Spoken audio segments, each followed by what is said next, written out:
If you're on time, you're late, Jessica says. Early bird gets the worm. Absolutely. Guys, I'm so happy that we're already chatting with each other and talking here, because that's what we're hoping we can do in this webinar today, is just really have this be a conversation and just chat about it, all things go to market. So Nathan, I'm going to turn this over to you. Absolutely. Yeah, we'll let folks trickle on in. Just a little bit of housekeeping. We are going to record this. We'll have a time with Chris and Amy at the end for a little Q&A, if anybody sticks around for questions. So really the point of that is to say, don't get stuck in note-taking mode. Really enjoy the conversation. Ask your questions in the chat. We will adapt the chat to your questions, so really feel free to participate, and we will be there. As folks are coming on in, we are going to talk about what we're talking about today, which is how go-to-market is changing, how Fullcast and Copy AI, their acquisition of Copy AI, is making the first unified AI native system, but more importantly, really, the focus is on you and what this acquisition means for you and how these changes are going to affect go-to-market for teams like yours. So we do have 3 speakers here today. We've got Ryan Westwood. He's the CEO and chairman of Fullcast. He's led multiple high-growth companies. He's written books on leaderships. He's built teams that are known for their performance, but also their culture. And as somebody who's personally joined that culture recently, I could tell you it lives up to the hype. Full transparency, it has been a joy to join. Under his direction, Fullcast is redefining how organizations connect strategy to execution. And now with Copy AI, we are redefining how we bring intelligence to every part of that go-to-market engine. So thank you so much, Ryan, for being here. Thank you for having me, Nathan. Absolutely. Next up, we have Dr. Amy Cook. She is the co-founder and CMO here at Fullcast. She is a leader who spent her career helping companies find the balance between creativity, process, and performance. She is known for her ability to bridge the gap between marketing and RevOps.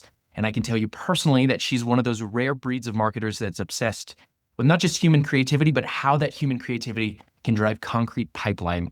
She's also my direct boss now, so I will be just overly gracious with her description. How are you, Amy? Thanks for coming. Thank you so much for having me, Nathan. It is such a pleasure to work with you every day. And I say right back at you. You're amazing. Yeah.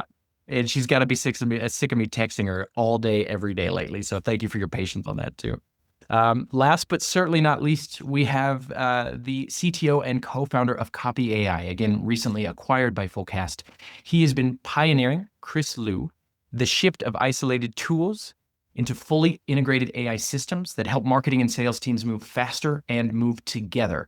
He even informally started the Anti-Point Solution Club with the most popular t-shirt I've seen at conferences and has become a close and personal friend over the past 3 years. So Chris, thank you for joining as well. Thanks for having me, Nathan. Of course. So we're going to start off, as folks are still coming in, with a question directed to Ryan. We wanted you to share what the acquisition of Copy AI means, not just for Fullcast, but again, for every go-to-market team that's looking to modernize how they work and how they are going to market. Yeah, we looked at a few things. One, we were looking for an acquisition where we shared the same ICP. We were focused on the same type of client. One where they were also focused on go-to-market, the CRO, the CIO, RevOps leaders. Most importantly, we wanted to be AI native. And we were so fortunate to come across Chris and team and Copy, because there are so many companies out there that are trying to reinvent themselves, and you're seeing it on their websites of AI powered, AI features, AI driven. And I believe the future is native AI. And that is where we're headed with Copy. And we're thrilled to be a part of this incredible organization and have them join us. I really felt like the stars aligned too on this, because just the filling of the gaps and really having that AI native, not those bolt-on AI features, which can sometimes create more silos than they solve. Amy, what about you from your perspective as the CMO here? What does this acquisition mean for go-to-market teams? You know, I can't even describe how fortunate we feel to be merging with you guys. I mean, the opportunity to have a sales performance management platform that has all of the features that we need, and then have this be an AI native platform. It's the first one of its kind. We are so excited about it. Then what an incredible career highlight for me to be at the forefront of an industry like this. Like, it's just an absolute, just like, I wake up every day and I'm like, I literally can't believe I'm here right now. It is such an exciting time to be in go-to-market. It's kind of surreal too, because it's this It is. point in history, not just go-to-market history, but AI's arrival, and to be right in the middle of that, which, Chris, I guess this would be a good turning point to you as, the co-founder and CTO of Copy AI, a go-to-market AI platform. What did this acquisition mean for you? What does it unlock for us at Copy? It's the absolute best. So when Ryan and I first chatted, I realized, oh my God, they have the best starting point to help a company become AI native. It's the planning, it's getting everything in order. We have basically the arms and legs sometimes to actually do the work, but if you don't have the brain, if you don't have that plan, the strategy, it's really tough. And that was one of the things that we ran into with customers. So together we're like, oh my God, we're going to have Fullcast really become both that brain that really power the underlying operation in a truly AI native way. That's Ryan mentioned. So that's exciting to me. And I wanted to point something else out because it is pretty incredible to me. Ryan, this is directed at you. You've built and you've led multiple high growth companies in the past, but recently you've acquired and merged very successfully 3 companies, not just Copy AI. We had even more companies that you've merged. Usually one merger can be really rocky. What really drove this aggressive merger of 3, and why is the moment so pivotal to the go-to-market industry, just to the industry as a whole? Yeah, I think so often acquisitions get a bad rap because you have private equity firms and sometimes CEOs in tough places acquiring just for revenue. And that is not the case here with Fullcast. We were very thoughtful. And I think if you take the time and you provide a really clear direction and strategy to the organization and you know where you're headed, and then you're thoughtful about the companies you acquire, you've already eliminated what I believe is 80% of the errors. Most of the time they're just acquisitions that are forced that create a lot of the problems. And so when you think about this situation, we did not budge on ICP. We all have a common ICP. We did not budge on being focused on the CRO. And then that vision of bridging the gap and bringing all these apps together and really providing continuity for companies and go to market has not changed. If you look, I've done a lot of research on the space, just commissions, incentive compensation commissions companies, I counted 37, okay? And none of them more than 300 employees. If you go to just sales forecasting, I counted 28. And again, no scale. None of them are publicly traded companies. And so somebody needs to be able to consolidate all those efforts and provide one unified platform to customers. And that is the mission Fullcast is on. Absolutely. And it's been a lot of fun to be in here as well. Amy, from your perspective as CMO, leading some of these changes, organizing the communication between the different departments, sales, marketing, customer success, how have you found that we've been successful in doing this? How have you supported the merger? Well, it's really exciting. And I think strategically, if we just take one step back in terms of what does go-to-market really mean right now, we were very fortunate to be able to assemble several pieces of the puzzle all together into a comprehensive sales performance management platform.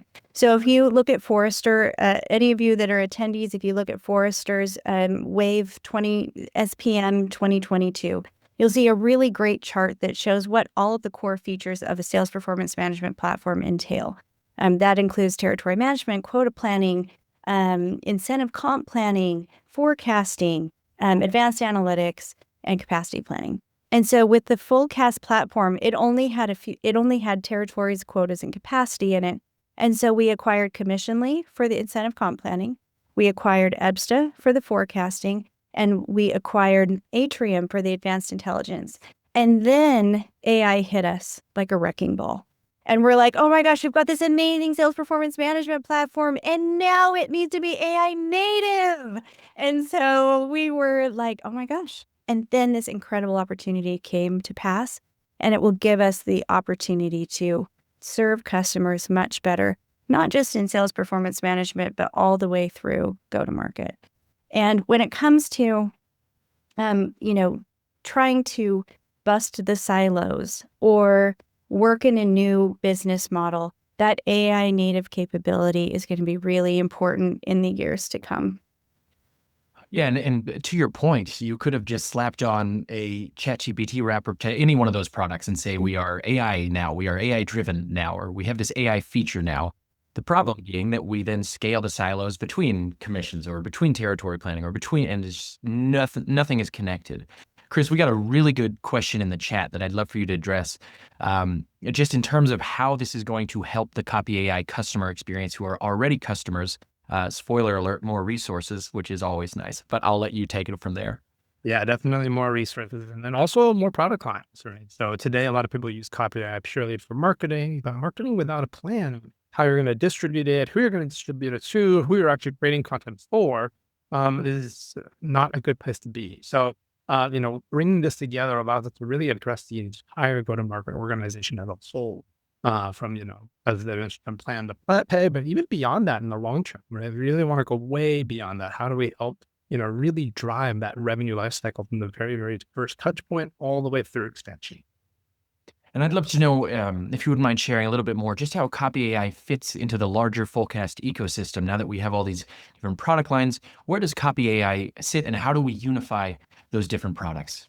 Yeah, we're almost like the glue to bring things together. Now, Fullcast has some amazing product lines already. It has the plan. When we dove deeper into that, it's like, oh my God, this thing can do like so much. It does routing, it does, the commissions, it does, revenue intelligence, and then it goes throughout it up. Now, the common thread is that there's a lot of work that happens between products, between these things that actually help really improve the product line, that helps, bring them together. And so my new job here at Fullcast is head of platform architecture, and I get to really be the one who helps us bring it all together into one cohesive platform and really deliver that end-to-end life. And I want to make sure, just one last question, Chris, not to put you in the spotlight. I want to make sure we really cover just a fundamental definition of what we're talking about here. When we say AI native versus AI driven or AI featured or AI powered, like we're seeing so many websites scramble to change the copy on, what is the difference there? What does AI native truly mean at the end of the day?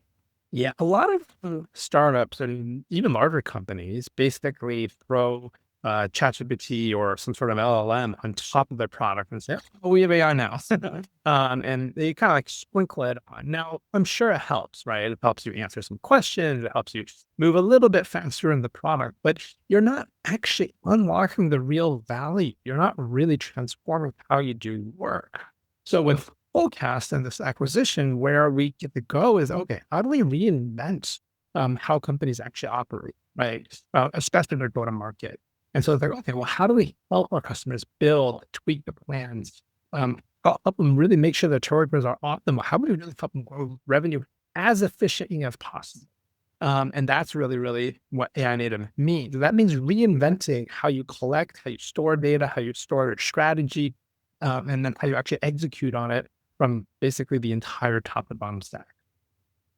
And Vincent tossed in a really great question about will Copy AI still be a tool that they can use, or will it be bundled and not be able to use as a standalone product at this time?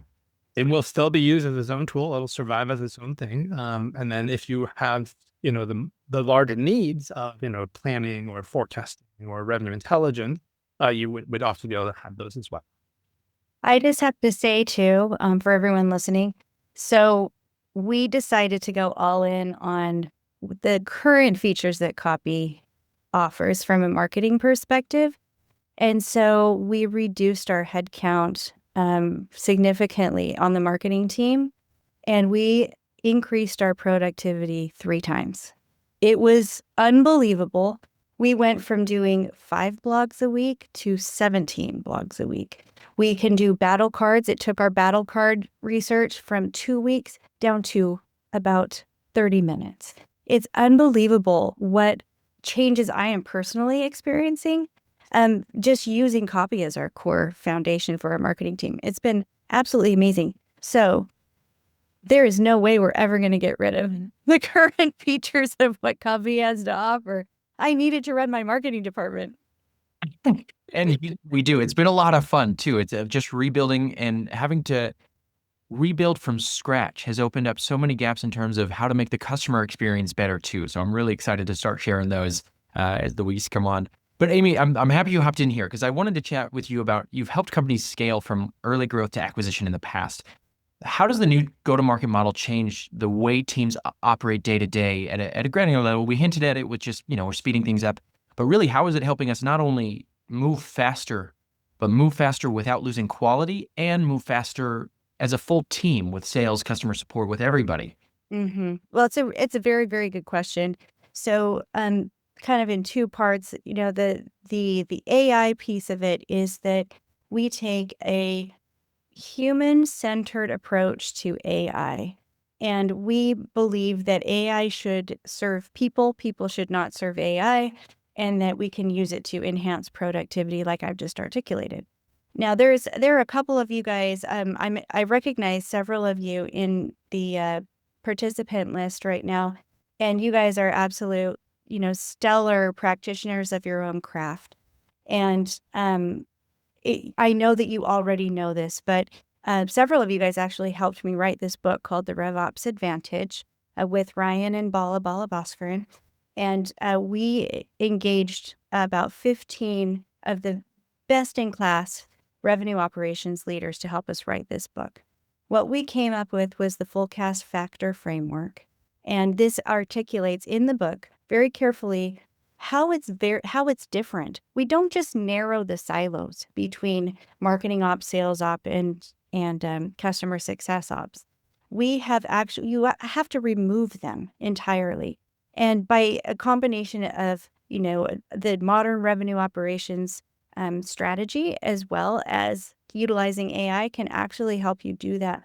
What's so foundational to me and so interesting is that my PhD was in organizational communication. And in so doing, I did a lot of research on organizational theory.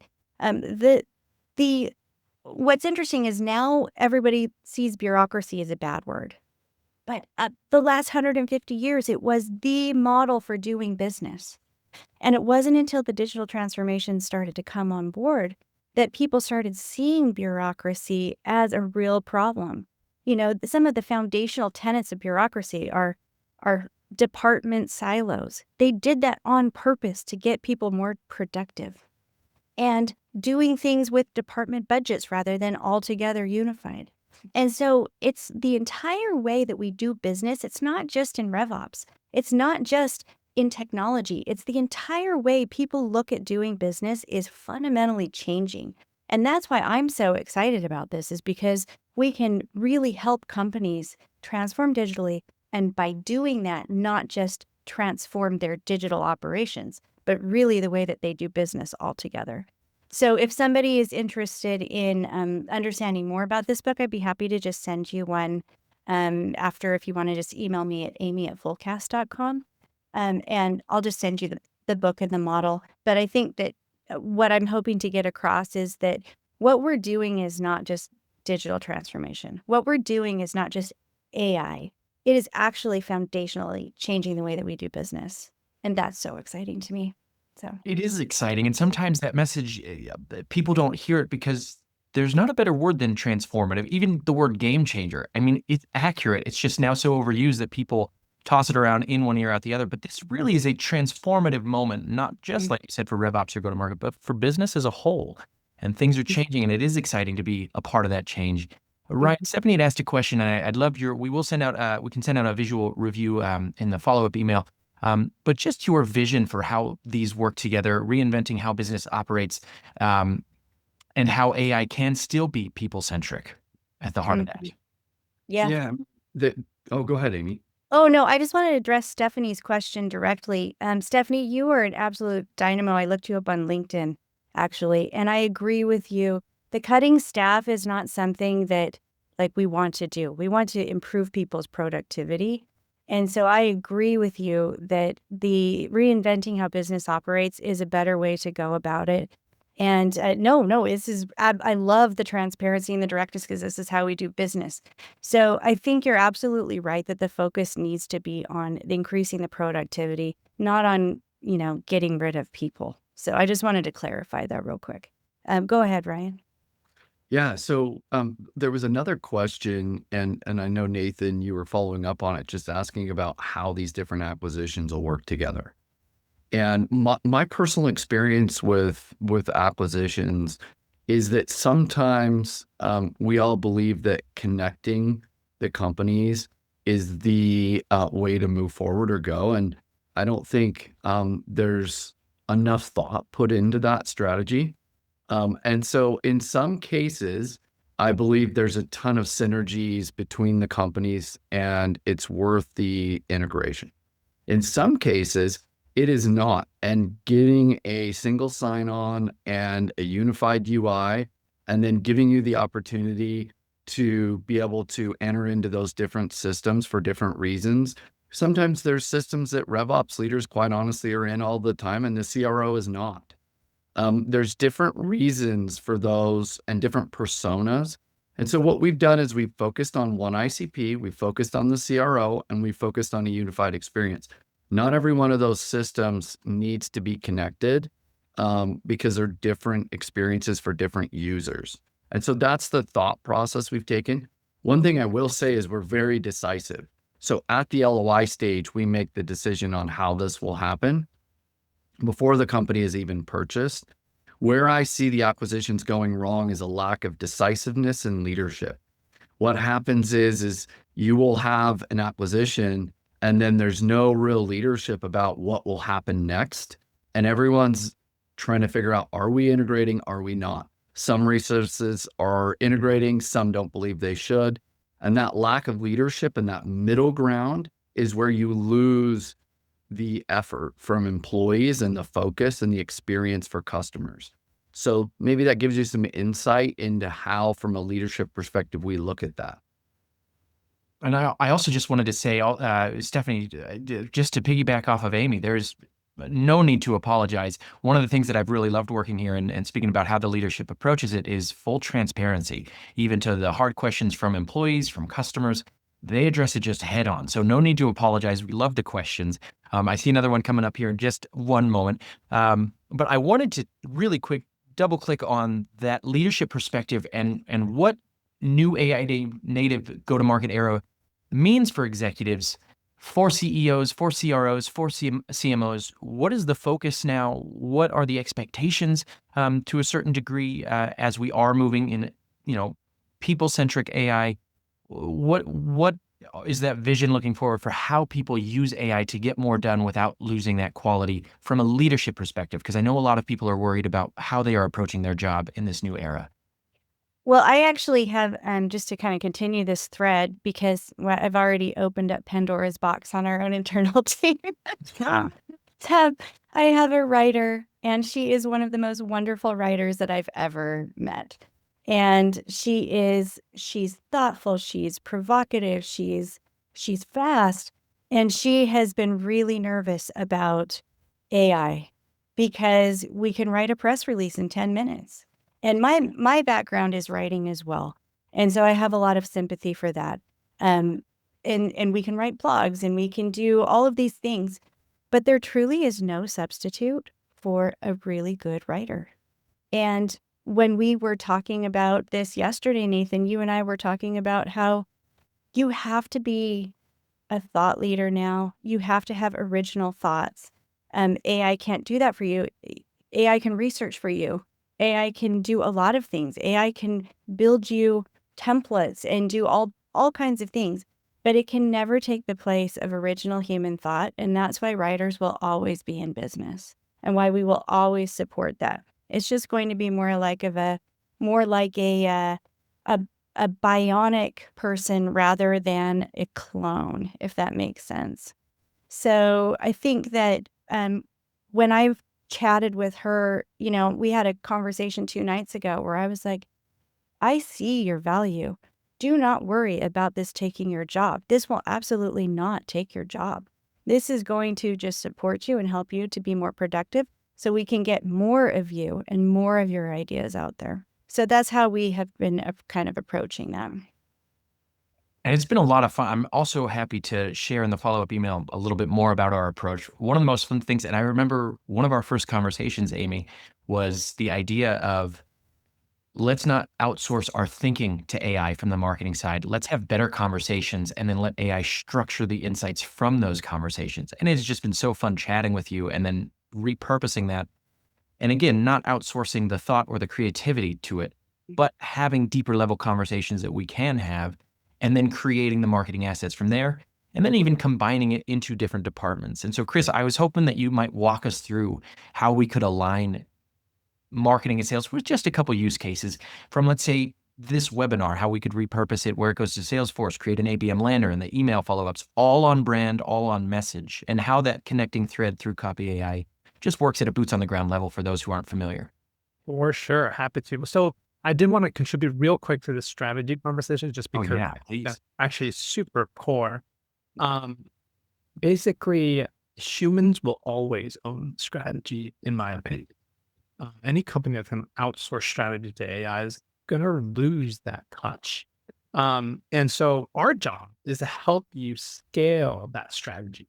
So instead of like, oh, I need to just do this task, and you become, you're just literally checking off boxes. We want to empower people to start thinking a bit more creatively. Oh, in the webinar we can do, what the topic that we can talk about, who can we invite, what the angles we can take, could we try different things?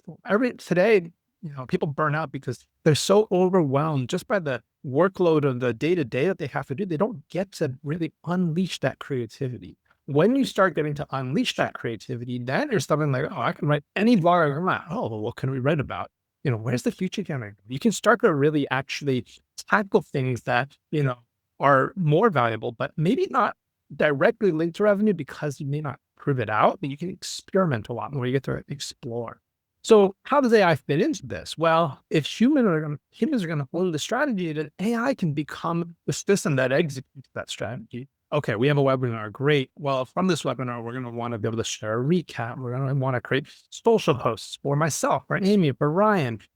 Well, instead of having a manual task where, once you have this webinar, you have this like 50 item list to do, AI can actually do the first draft of all of them. Suddenly you're done with this webinar. You can hop onto the next one. You can get a little faster. You can really tweak the process of, we need a company LinkedIn message instead, or, we got to turn the soundbite into a really nice TikTok, video.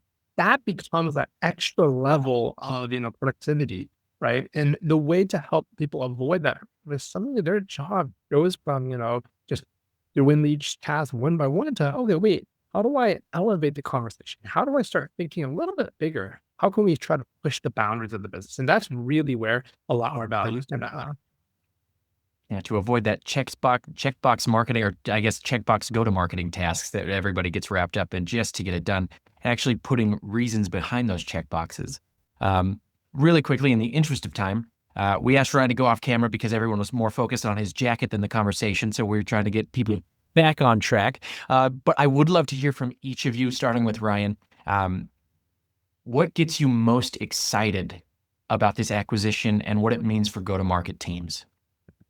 Yeah, I would say the thing that gets me most excited is that our vision from the very beginning, Nathan, was to be able to bring together these silos and to consolidate all the various apps that have occurred in the SaaS era and usher in intelligence, where you're actually being enabled by the native AI. Imagine your territory putting in certain variables in your territories being equitable and optimal and built. Imagine you giving your native AI platform your products and what you're driving for as a business, and it building your commission plans. Imagine your forecasts being built accurately in time within minutes. Those are the types of things. That's the intelligence we want to provide. We want to put the intelligence in go-to-market. Oh, that's great. It just gives me chills. I love that vision very much. Love being a part of that. Amy, how about you? The future of go-to-market for me is just so bright. I think that we are able to, again, kind of leaning in on that human-focused AI use. My goal is to help people be able to be more productive, feel more confident, use AI as a support to their own genius, and be able to make life easier on everybody. So I think that there's a lot of really great things that can come out of this. And I think as long as we keep that focus, on AI serving humans, not humans serving AI, I think that we're going to be in a really good spot as an industry. Oh, that's awesome. And I know that, Ryan, you have to get hopping. I just want to say thank you so much for joining us. Please stick around because we do have a little bit more from Chris, and then we'll have a Q&A where, Stephanie, we are happy to sit in the hot seat here and take any and all questions from the participants. So, Ryan, thank you again so much for joining. Thank you. All right, Chris, what gets you the most excited about the future of go-to-market and this acquisition? Yeah, it's what Ryan and Amy have all said, but I'll take it one step further from like a technical standpoint. Until now, you couldn't really scale intelligence across a business without just hiring a ton of people and, trying to get people to just do really, really tedious tasks, like listen to the sales call and pull out these backs. And you're paying people to do that. And then the people doing it may not be the happiest either because they want to be doing the cool stuff. They want to be building relationships. They want to be doing connections. So suddenly, AI comes around and you actually have this intelligence that you can actually like inject into different areas. Ryan mentioned planning, right? Oh, great. We want to build a plan. And then how do you make it equitable? Oh, well, you have to go through, look at the accounts and, oh, this one might be to do, like that's just tedious work that most people don't want to do. That it's just really, really painful. And AI should take that off the plate, right? Now, when you do that tedious work, it unlocks a lot of value, right? Oh, if your clients are a little bit more equitable, it actually helps your go-to-market quite a bit. If you're able to listen to every single sales call and understand what your customers saying, it is really valuable, but it's just really, really expensive to do until AI has come. So now when you talk AI native, it's about bringing all of those little interactions and having AI almost operated automatically. And then that gives you a few. So I keep talking about how you have your strategy. Well, with AI, you can now monitor your strategy, execute your strategy, and then optimize your strategy and bring insights to you. Like, hey, wait, you notice customers are actually doing this way. Do you want to like update your messaging? Or, hey, your product's missing this feature. You're losing the competitors because of this, right? Now, suddenly AI is working for you. It's bringing you, hey, wait a second, I heard this here. Are you interested in this? It can bring you recommendations. And then it can really, help you drive your go-to-market even faster and even better. Oh, I love that so much. And we have a few examples we can share, but please, if you have any questions, pop them in the chat. That will wrap up the core of what we're talking about today, but we are going to stick around, like I said, sit in the hot seat. Graham put me in the hot seat asking why Copy AI things stopped coming out 3 months ago. So thanks for shouting me out on that, Graham. It's super awesome in front of my new boss. But here we are. We are absolutely re-kicking it off. You are spot on. We were in the middle of the acquisition. And we have been just under 3 weeks now kicking back up, moving forward together. So we have a full content calendar with lots of new content.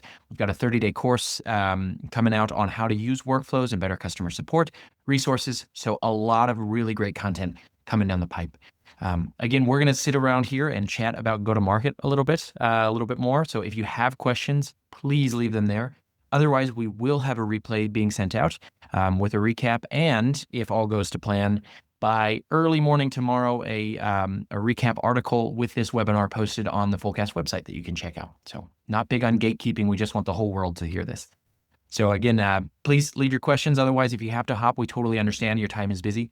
Graham, I asked Chris this yesterday. This is perfect. You got the psychic abilities. Chris, how's that roadmap coming? Yeah, it's coming along. So there's a few different components, right? Where you have to integrate Copy AI into the greater, Fullcast product ecosystem. And a part of this is also integrating the data. And that's going to be our near-term focus, right? How do we bring the data across all these acquisitions and Copy all into one? With good data leads to good outcomes, right? And that's one of the biggest learnings. For Copy, we started at the workflow there. Oh, we can do the work. And then we're like, well, customers, what work do you have to do? And then they're like, oh, I have this stuff. And then they have to actually paste in all the data, all the context in order to get them. So we immediately realized, oh, we're missing this contextual data layer that we need to do. So now we get to actually build that here at Fullcast, and it's going to be the best. I'm unbelievably excited. So near term, that's going to be the big thing. We have been releasing things. We just haven't been marketing. We just been a little strapped for resources. And so, we launched what we call Content Agent Studio. It allows them to explain their own marketing agents. There's really simple ways of using it, which is I just upload a few examples of the type of content I like, and then now you can generate more of it. Then you can go even more advanced where it's like, oh, before I generate the content, I want an agent to go out and research information. And then after I generate the content, I want it to now always adhere to my brand guidance. Those are the more advanced use cases that you can do. We actually launched something not too long ago that takes it to the next level, which is you can now use these content agents inside of a workflow, which means, hey, let's say we have a webinar transcript after this webinar. You can throw it through a workflow that will then run it through. Oh, this is going to be Chris Liu's, LinkedIn content agent. This is Amy Cook's, LinkedIn content agent. This is our recap blog agent. And now you're actually able to generate all of that content at once. We just haven't marketed. It is all live. It is all there. So those are some of the flavors of what we're doing on the product side. Oh, that's great. Amy, I had a question for you while we're just slowly waiting for some questions. Because you worked with a ton of marketers. You successfully built and sold an agency yourself. My question, I've been chatting with folks about, how many marketers should be listening to sales gong phone calls to understand the product better, figure out how to position things better, and how many marketers actually do? Oh, I think 100% of marketers should be listening to the gong phone calls for sales. But I have a question back at you. How many marketers have time for that? There you go. That's the Zero, question. right? So I think I am such a huge fan of marketing teams and all of the million things that they do in all kinds of, directions. But that's one of the things that it should be prioritized, but sometimes just cannot be. So one of the things that we can do with copy is make sure that we do listen to those and we do create summaries and we can have one-pagers come directly from those that can be used really nicely in sales cycles. That's one of the things that I had never done before and is a new capability of ours now. And I think it's incredible. Another thing is you mentioned that I ran a marketing agency for 15 years. It was called Stage Marketing. We did very well. We had a lot of really great clients in real estate and healthcare and technology. And then I sold it in 2024. And so one of the things that's really important to me is that marketing people have the ability to continue their jobs, enhance their jobs, recognize. I've fought for the importance of marketing my whole life. And with AI, especially with having conversations with people that I love and trust and support and have for decades, a lot of people are really scared about AI.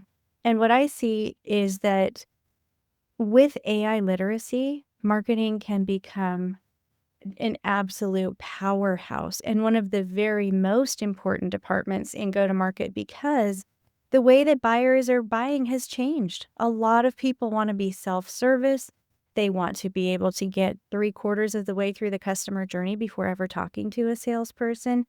And so all of that falls on marketing. The job of a marketer has never been more important and it's never been more difficult. And so if we can help my fellow marketers see AI as a support to them rather than a potential replacement, then I think we're in a really good spot. Yeah, I view it as like the ultimate tool belt because now you just have these scaled resources. So, for example, if I ever listened to gong calls in the past, like you said, maybe I could listen to one a day because I have so much more. I would run the risk of over-indexing on the problems discussed in that call that might not be representative of all of the calls that we've been getting. Now, we can aggregate that. We can learn how our customers are talking about their problems, not just strangers on Reddit, but how our actual prospects and customers are talking about their problems. We can use that to refine our messaging for the product at the word level, and then create resources that are truly personal. Like personalization has always meant first name tokens. Pop that on the lens, and that's it. Yeah. Hi, X. Exactly. Yeah. We can go so much deeper now. And in fact, I think people are starting to pick up on it, maybe without acknowledging it. We also have a responsibility to go that much deeper now as the marketing teams because people are sick of high X, whatever outdated information was on their LinkedIn profile with nothing else. So this has been great. If there's any other questions, we can pop it into the webinar chat. Otherwise, we will wrap up and we will send out a recap with this call. Chris, any last words? See, when in the Q&A, it's not in the chat from Jessica Martin. She talks about how there's a lot of conversations right now about using AI to increase productivity, streamline teams, maintain the human element. Once these changes are implemented, what does the workload actually look like for the employees to remain? How do you think about burnout in this new model? And if so, so far, what's been the most meaningful win, output, client experience, or overall team well-being? That's a great question, and I That's a think great we've question. seen a few Thanks. actual real-life examples. So, one of the biggest frictions in our go-to-market teams is actually between the product marketing team and the sales reps. And the reason is the product marketer has a strategy of how you position this product, right? And the sales reps are constantly asking for a lot of content. So they're like, hey, I need a deck for this company. I have a meeting tomorrow. Can you get it to me? And the product marketer finds themselves just getting multiple requests piled up, and they absolutely hate that part of it. They love the strategy, love learning about the customer pain. They hate being the, task taker to create a deck for, an AE to use for 30 seconds, right? And not only that, there's a time pressure. And so usually that entire, experience gets broken down. The product marketer gets burned out. The AE is upset that they're not getting the content they need. And they're like, oh, marketing doesn't do anything, right? Now, AI can actually bridge. So what have we done for our customers? Well, we take the product marketers, strategy, their messaging documents, their positioning documents. We take what their one pager looks like and we break it down into a workflow. Suddenly, in the new world, the AE can request a one pager directly inside of Salesforce and it gets completed in like 30 seconds. That is a game changer. Now, for the product marketer, because we took what they came up with, their actual strategy, the content that gets generated is on brand. It's on message. It's right on time as well. So even internally, our product marketer, when we did that, she was like, oh my God, this is game changer. This is literally like the best thing ever because I would spend so much of my working hours doing this. And while I love building slides, it's just not the most strategic thing. And it's not the most, fun thing for her, that really uses her talents the best. And so that's one example of how, okay, wait, when you inject AI, you have to have a win-win-win. Not only can the content get faster, the people involved can be happier, and they all become more strategic. So I'm really excited to find multiple opportunities like that you could use across your entire go-to-market. And I'll tell you right now, it's actually a little too overwhelming because of what is possible. But that's really the experience that we want to build. Make it so, hey, how do you help your teammates work better together, work more efficiently, and drive more revenue all the time? Yeah, I agree. And then I also wanted to address the second part of Jessica's question, which is what's been the most meaningful win, output, client experience, or overall team well-being? I will say also that just from a marketing perspective, many marketers are overloaded. It's often expected, like when I ran the agency, I had an expectation of 40 hours a week. And, we basically pushed work off to other people once they'd hit the 40 hours. Most agency owners have an expectation of 60 to 70 hours a week. Now, that's a cause for burnout for a lot of people. And so what we would expect using AI is the opportunity to move those agency hours down and even increase the productivity. So for me, the team's well-being is incredibly important. The client experience with AI also incredibly important. And then the output of the quality that is kind of a combination of the two, the team's well-being and the client experience is, the ultimate deliverable that should be enhanced by AI. So what we hope, if we use Copy AI well, what we will experience is teams working more productively, teams working more happily, teams working less hours, and clients being overall happier. That's the promise of AI, and that's something that I think is achievable. And it's something that we actually lived at Copy. I had never worked with a sales team so closely. In the past, when I would get those requests for, hey, can I have this piece of content, there was a bit of resentment in my head, like, hey, I'm going to spend 2 hours on this. I don't get commissions. I don't get OTE. Like, what is my incentive here to make your job better and your paycheck bigger? And that resentment starts to build, especially if I can't deliver fast enough. They get mad like I'm not doing my job. If I have 1,000 things to do and they just pop it on as if it's like a can you jest request that takes 2.5 hours of the day. It's not sustainable.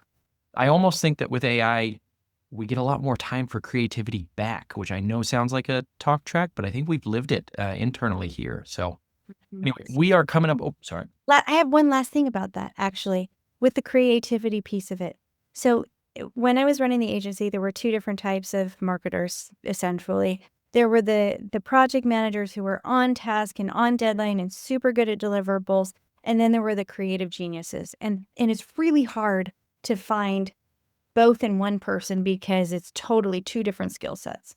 So the other promise of AI, from my perspective, is that you give marketers who maybe have not excelled in the past because maybe they don't meet deadlines on time, or maybe they don't have the project management skills, but their genius is apparent and real. The promise of AI is helping these people become more productive and more recognized for their talent, because that is what AI cannot do, is reproduce their creativity and genius. And so for me, that's a very exciting opportunity for a lot of the people who I employed, who were like absolute ballers and created unbelievable campaigns that resulted in millions of dollars of wins for our clients. And I think that can also be something that really can benefit people. Oh, I feel like all the marketers are going to start getting really excited about this. I'm hoping, certainly, just to not burn out so much. I was going to ask about burnout on your old agency team, but marketers, but we are at times, so we'll have to save that for a future webinar. Thank you, everyone, for coming again. We are going to send out the replay. We will send out a recap, and this will be published on the Fullcast site as soon as tomorrow morning with a full recap.